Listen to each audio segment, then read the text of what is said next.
Hey there, we are going to show you your dog walking forecast. That's going to be an activity that's a little tough to do this week because of the heat, but let's take a closer look at what's going on in your neighborhood with the Chris 6 Neighborhood Weather Network. This is brought to us from those of you who have Tempest weather stations. So up in the Beeville neighborhood, temperatures are just hot. These are actual air temperatures, not what it feels like. We're reading 92 off Hilltop Road and our Beeville neighborhood station 95 off FM 504. So definitely a scorcher, especially for some more inland neighborhoods like this.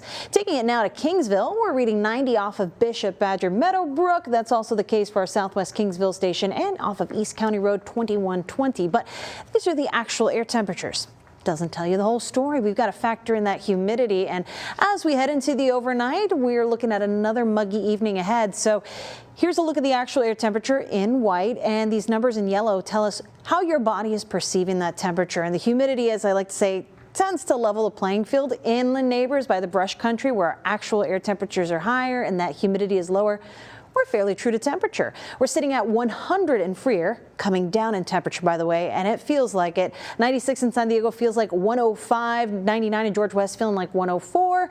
That's also what it feels like in Alice, but your air temperature is actually cooler, sitting at 93. A little more humidity in the mix for you. And along the coast where our neighbors are sitting in those upper 80s, we are feeling like the triple digits in most cases, or almost there. So humidity is going to be a really important part of planning your day over the next couple of days, but even when we have the driest conditions we'll see all week, those temperatures are going to stay hot. So as you plan out your walk with your favorite pup, our start today is Peaches. Make sure they have a way to stay cool. Maybe taking shorter walks more frequently is the answer, but they're one of those groups that tends to be more susceptible to heat-related illness. The kiddos, our four-legged friends, and the elderly folks tend to suffer from heat-related illness first. So keep that in mind. Tonight, that dog walk will be a little easier.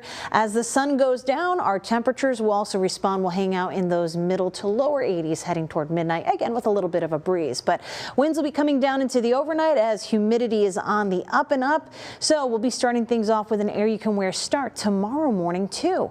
I want to track muggy meter here over the next couple of days because we tend to see these ebbs and flows, the dips happening during the afternoon when our temperatures are hottest and those dew points are lower. Yeah, our dips are not dipping down very low. So that humidity, even at best, is still going to be oppressive for us for much of the week, meaning heat risk will be highest for our coastal neighbors and especially those who are further inland for tomorrow. Also the case as we head on into your Wednesday. And to give you some more context as to what these colors mean, we really start to be concerned for everybody when we get into this orange, red, and purple kind of heat risk. Moderate heat risk is that orange, number 2, heat risk for heat-sensitive groups, and for those who don't have adequate air conditioning or way to cool or stay hydrated. So we definitely want to make sure that we're taking this seriously. We're likely to see this hot weather even through the end of July, and it's something that a lot of the lower 48 states will be dealing with. So is there any hope of rain to maybe cool things off? A very small one as we head on into the weekend. Friday night into early Saturday may be an opportunity for us. And I think that's more likely for our neighbors on the coast, like those in Rockport, but we may also see that for neighbors in Kingsville early Saturday. I'll keep the chance in for Corpus Christi as well, but we're focusing on the heat all the way into the weekend.